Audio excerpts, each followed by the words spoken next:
no real excuse for brake blocks like this either. As you see, it's got a lip on it, and yeah, they get caught. It's just bad alignment. They get caught under the rim and lock your back wheel up, which is fun, as you can imagine. All but the stiffest wheels move a bit when the brake pushes against the rim, and as you see, that's just moved it enough for the lip under the brake pad to get caught on the rim. So last thing you want really is your wheel locking up, back or worse front. It's either going to spoil your day a bit, or yeah, use your imagination. Some people wonder about all these funny shaped washers on V-brake pads.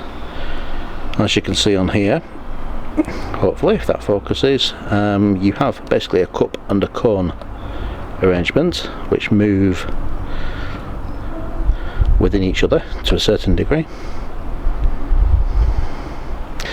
When it's actually on here, you can see when I nip that up, I can tighten that in various angles, so you've no excuse for not hitting the rim squarely or accurately. You've got two different lengths of them as well, so you've got a fat pair and a thin pair, for want of a better description. This allows you to place the pad closer to the brake arm or closer to the rim, depending on how you like the setup, depending on if you've got fat mud guards or a huge fat knobbly tyre or something.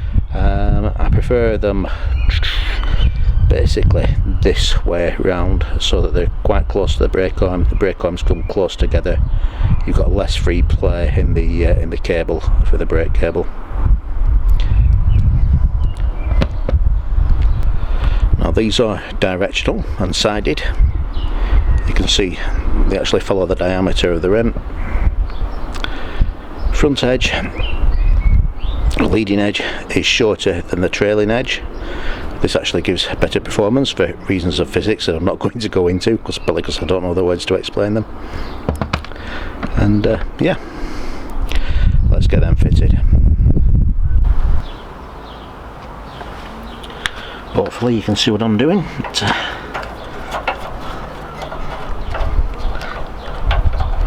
Get this old block off.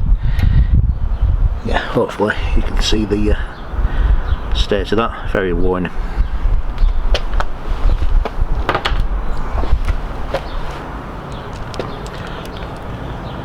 The new, well, reasonably new pad. Not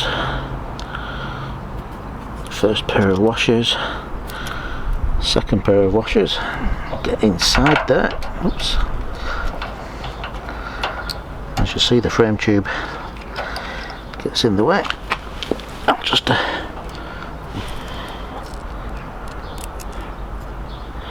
everything on the right way first. Washers go like a cup and cone, as I mentioned.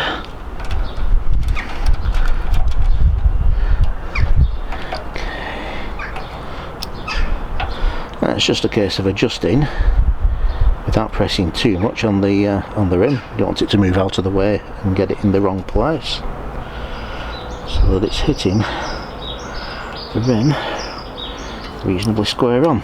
Oops.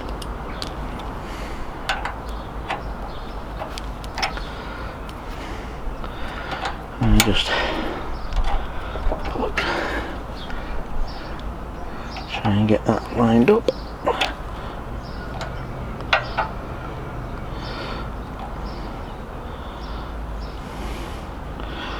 Looks about right there.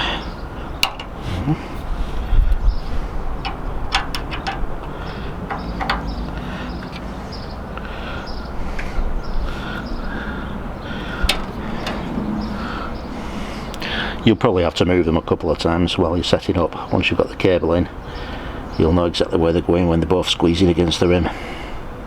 But that seems to be hitting the rim reasonably square. Let's move it a little bit further down.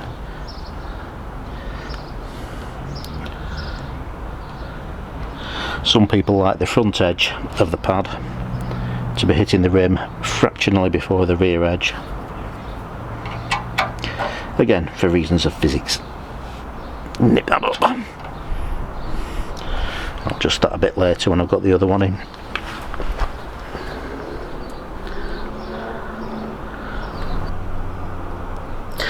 Deliberately left it adjusted a bit slack just to show you something. If I pull the lever, you can see that one lever, one of the brake arms, is travelling where the other one really isn't. Now what I can do is, there are a couple of screws on either side. I can either tighten this one, which tightens the spring, allows this to pull back, or slacken the other one. I'm going to tighten this one.